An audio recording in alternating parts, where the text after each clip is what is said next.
Habang maingat kong inilalagay ang huling tinidor sa mesa, ramdam ko ang pagkabog ng aking puso.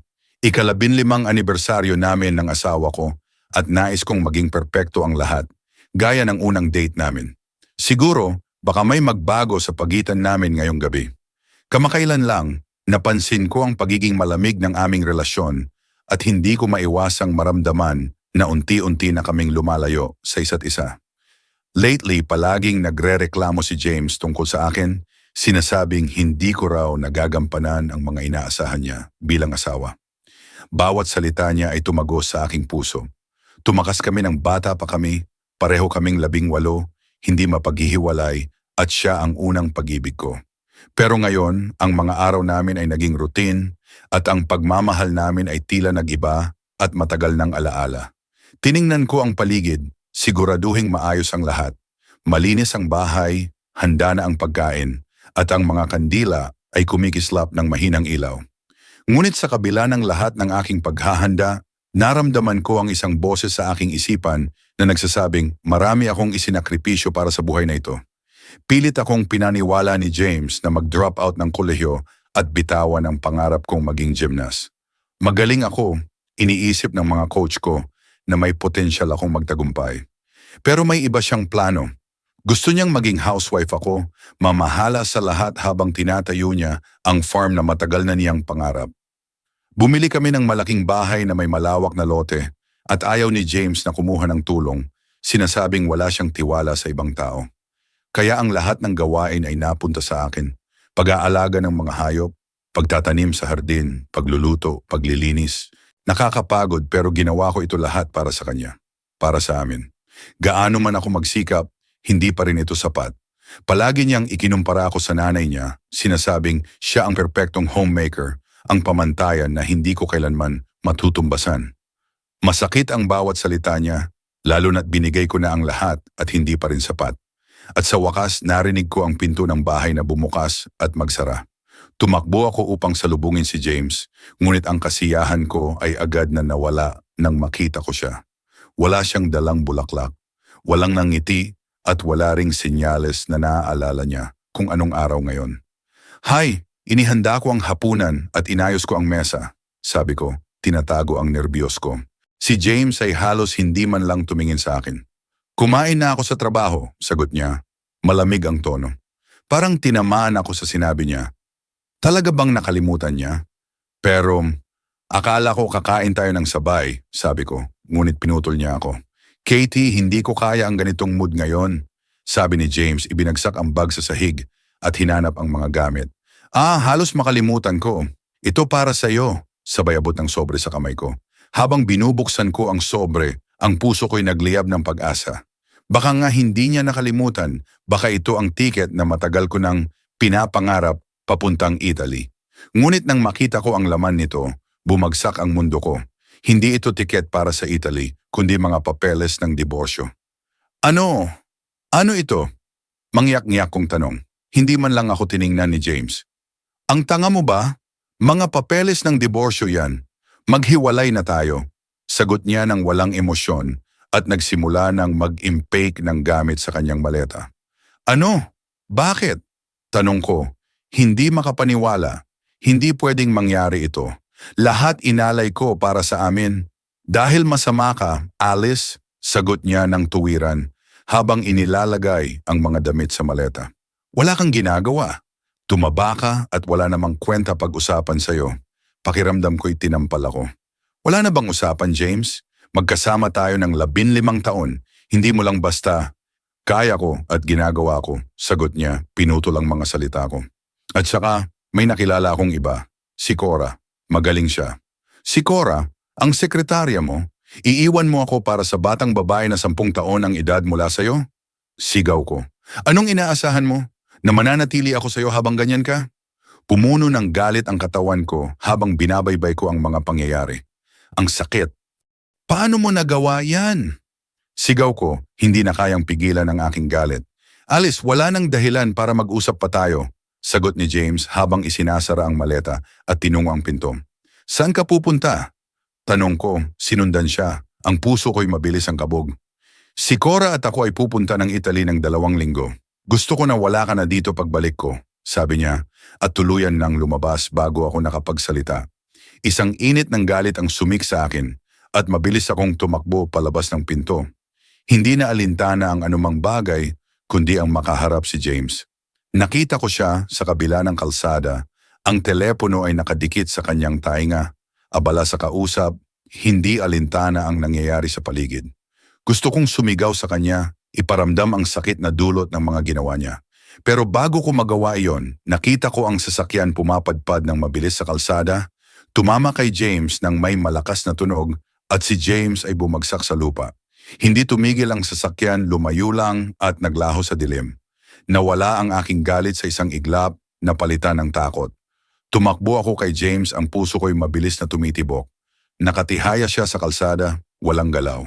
Kinabahan ako at tinawagan ang siyam na isa-isa gamit ang nanginginig kong mga kamay at naghintay habang andun siya. Nang dumating kami sa ospital, ipinaliwanag ng doktor na si James ay may mild traumatic brain injury, ngunit sa kabutihang palad, wala siyang ibang seryosong sugat. Para akong nakahinga ng maluwag, ngunit nang sinabi ng doktor na nawalan ng memorya si James dahil sa mild traumatic brain injury, natulala ako.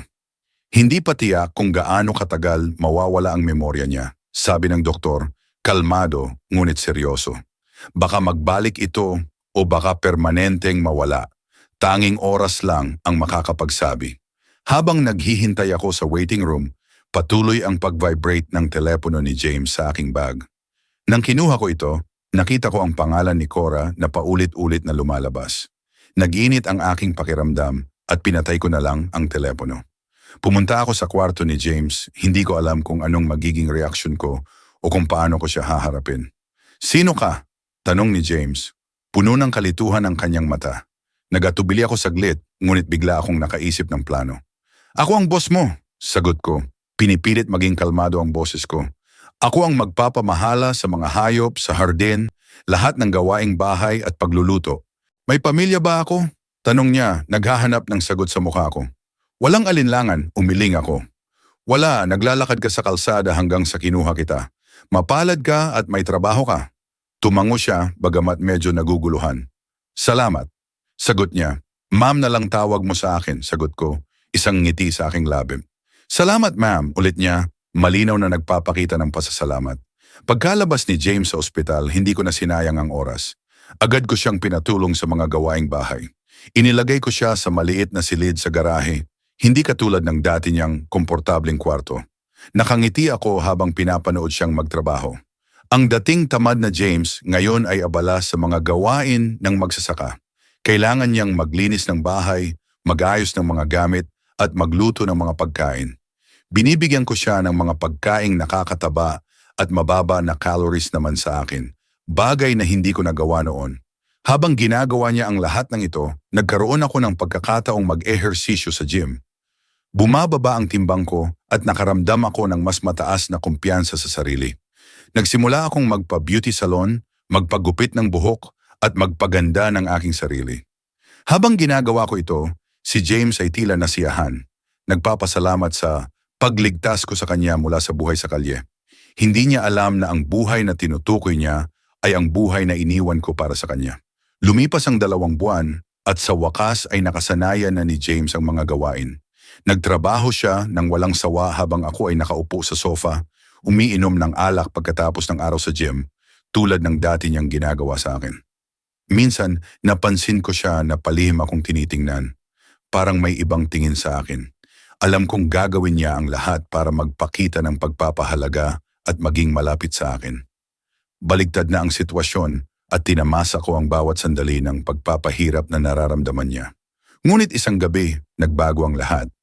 Pag-uwi ko mula sa gym, naramdaman ko ang kakaibang pakiramdam ng pagkabigla nang makita ko siya, si Cora, nasa labas, kausap si James. Tumigil ang aking mundo. Dumating sa aking isipan ng isang tanging bagay. Naaalala na ni James ang lahat. Nakatayo ako sa isang tabi, hindi alam kung ano ang gagawin. Biglang tumingin si James at nakita ako. Ang mga mata niya ay puno ng galit na parang hindi ko na nakita sa loob ng ilang buwan. Ang puot sa mga mata niya ay hindi may tatago. Naramdaman ko na parang nawawala na ang plano ko. "Ikaw, bruha!" Sigaw ni James, ang mukha niya ay namumula sa galit. Karapat-dapat lang sa iyo ang lahat ng ito. Sagot ko, ang boses ko'y nanginginig sa galit. Akala mo ba makakaligtas ka pagkatapos mong iwan ako sa anibersaryo natin? Matapos ang lahat ng isinakripisyo ko para sa iyo? Pinapikit ni James ang mga mata at nagsabi, aalis ka na sa bahay na to ngayon din. Tinulak niya ako at pumasok sa loob ng bahay. Itong bahay ay sa ating dalawa. Sigaw ko, sinundan siya, hindi humihinto sa pagtulak. Si Cora na nakatayo sa pintuan ay nakangisi sa akin. Ikaw ang may kasalanan ng lahat ng ito. Sigaw ko sa kanya, sumabog ang galit ko. Tiningnan ni Cora ako mula ulo hanggang paa. Hindi ka naman kasing sama ng sinabi ni James. Maganda ka pa nga, sabi niya. Parang binibigyan pa ako ng pabor. Nakarinig ako ng boses ni James mula sa bintana ng kwarto. Ganyan lang siya ngayon dahil sa pagkapagod ko. Ganyan ako sa loob ng 15 taon. Walang utang na loob. Sagot ko, ang boses ko'y puno ng puot. Bigla na lang nagsimulang magtapon si James ng mga gamit ko mula sa bintana. Hindi ako makapaniwala habang ang mga damit ko, sapatos at mga personal na gamit ko ay nagkalat sa sahig. Anong ginagawa mo? Sigaw ko habang patakbo akong tinungo ang mga gamit na nahulog. Alam mo ba kung gaano kamahal ang mga bagay na ito? Ako ang bumili ng lahat ng ito, sigaw ni James mula sa taas. Sinubukan kong buksan ang pinto ngunit nakalak. Ang susi ay nasa loob kaya hindi ko magamit ang aking susi. Matapos niyang tapusin ang pagtapon ng mga gamit, pinapasok ni James si Cora sa bahay. Nang subukan kong magtulak papasok, itinulak niya ako pabalik ng malakas at nahulog ako sa lupa. Wala kang karapatan! Ang bahay na ito ay para sa akin. Sigaw ko, ang boses ko'y nanginginig sa galit at sakit. Wala nang gamit na iyo dito. Sigaw ni James mula sa bintana, ang tinig niya'y matigas at walang awa. Tumayo ako ng dahan-dahan, kinokolekta ang mga gamit ko mula sa lupa. Ang isip ko'y mabilis ang pag-iisip. Alam ko babalik ako at sa pagkakataong ito hindi ako mag-iisa. May isang maliit na detalye na hindi alam ni James at ito ang magpapabago ng lahat. Dinala ko ang mga gamit na kaya kong buhatin sa bahay ng isang kaibigan at doon nagpalipas ng gabi, inihahanda ang susunod na hakbang ko. Kinabukasan, tumayo ako sa labas ng bahay, ang puso ko'y mabilis ang kabog. Kasama ko ang mga pulis na kumatok sa pinto ng bahay. Narinig ko ang kaluskos sa loob at pagkatapos ng ilang sandali, lumabas si James sa pinto, halatang naguguluhan at inaantok. Nang makita niya ang mga pulis, ngumisi siya at tinanong, anong ibig sabihin ng lahat ng ito? Akin tong bahay na to. Lumapit ang isa sa mga pulis at inabot sa kanya ang eviction order. Sir, may eviction order kami. Hindi po kayo ang may-ari ng bahay na ito. Kung hindi po kayo aalis, ikukulong po namin kayo. Nagbago ang hitsura ni James at nang matanggap ang mga dokumento na nagpapatunay na ako ang tunay na may-ari ng bahay, naramdaman kong ang hustisya ay unti-unting naipapalaganap. Sa mga dokumentong ito, ang bahay ay pag-aari niya, sabi ng pulis, itinuro ako. Pagtingin ni James sa mga dokumento, ang galit niya ay lumakas. Ibinigay ko sa iyo ang mga papeles para isign ang pag-aari ng bahay, ilang taon na ang nakalipas. Sigaw niya, ang mukha niya'y nag-aalab sa galit. Hindi ko napigilang ngumiti. Oops, siguro nakalimutan ko lang kasi mahina ang utak ko. Sagot ko, ang boses ko'y may halong sarcasm. Ano ka ba, bruha? Sigaw ni James, ang mga kamao niya'y nakatangan ng matindi. Ngunit sa ilalim ng mga mata ng mga pulis, wala na siyang magagawa. Pinagtipon nila ang mga gamit nila at nagbubulong-bulungang umalis ng bahay. Nakatayo ako sa porch, nakangiti habang pinapanood silang maglakad palayo. Tila tamis ng hustisya sa bawat hakbang nilang malayo.